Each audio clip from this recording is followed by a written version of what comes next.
আচ্ছা, এই মোহাম্মদপুরের এই সমস্যাটা কি আজকে উদ্ভব হয়েছে? এটা দীর্ঘদিনের একটা পুঞ্জীভূত সমস্যা। ওই এলাকাতে এটা বলা যায় অপরাধ প্রবণ এলাকাতে পরিণত হয়েছে। তা আমরা চেষ্টা করছি, আমাদের পরিকল্পনা আছে, তো একটু সময় লাগবে, কারণ ওভারনাইট এটা নির্মূল করা হয়তো সম্ভব হবে না, বাট আমরা পরিকল্পিতভাবে আগাচ্ছি।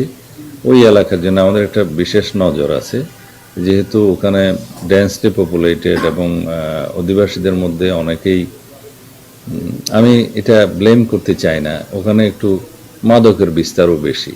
তা আমরা মাদক নিয়ন্ত্রণ আইনেও সংস্কার করছি, সামনে আপনারা দেখতে পাবেন।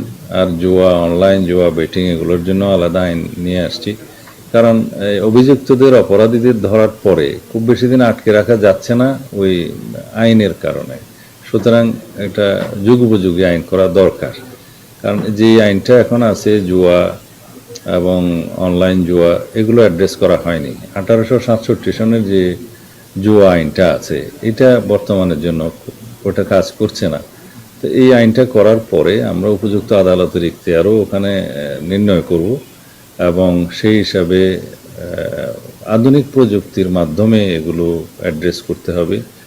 যেমন অনলাইন জুয়া, অফলাইন জুয়া, বেটিং, এগুলো অনেকটা আন্তর্দেশীয় ক্রাইমের মতো হয়ে গিয়েছে।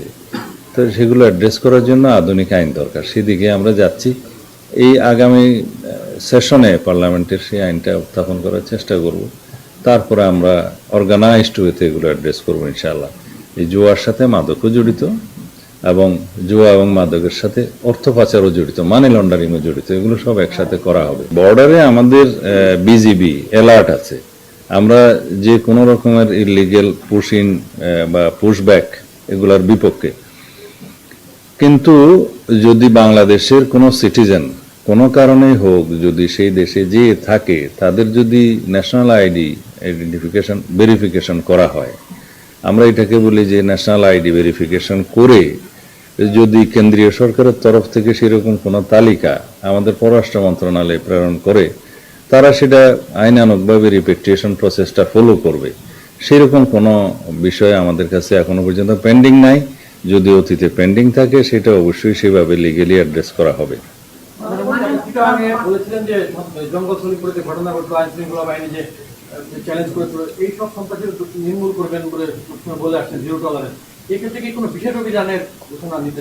আমরা আমাদের পরিকল্পনাটা এখনো ফাঁস করতে চাচ্ছি না, কারণ এগুলো তথ্য ফাঁস হয়ে গেলে পরে আমাদের এই সমস্ত রেস্কিউ অভিযানে একটু অসুবিধা হয় এবং অপারেশনের অসুবিধা হয়।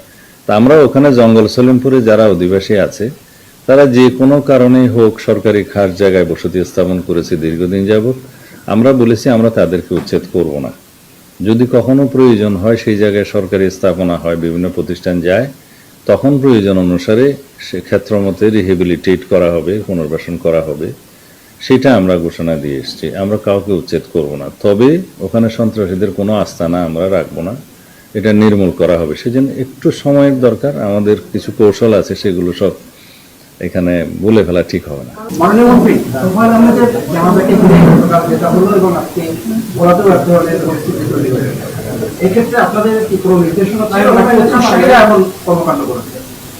এরকম কোনো ঘটনা আপনি যেভাবে বলছেন আমাদের নজরে আসেনি। আমরা শুনেছি যে ওনার প্রথম জানাজা অনুষ্ঠানের পরে কিছু লোক মিছিল টিছিল দিয়েছে, এইটুকু শুনেছি। এর ভিতরে তো আমি অস্বাভাবিকতা কিছু দেখি না।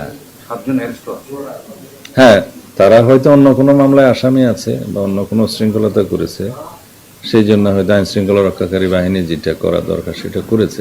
আমাদের কাছে শীর্ষ সন্ত্রাসী বা ক্ষুদ্র সন্ত্রাসী বলতে কিছু নেই। যদি অভিযুক্ত এবং অপরাধী হয়, তাদের সবাইকে আমরা গ্রেফতার করব আইনানুগভাবে।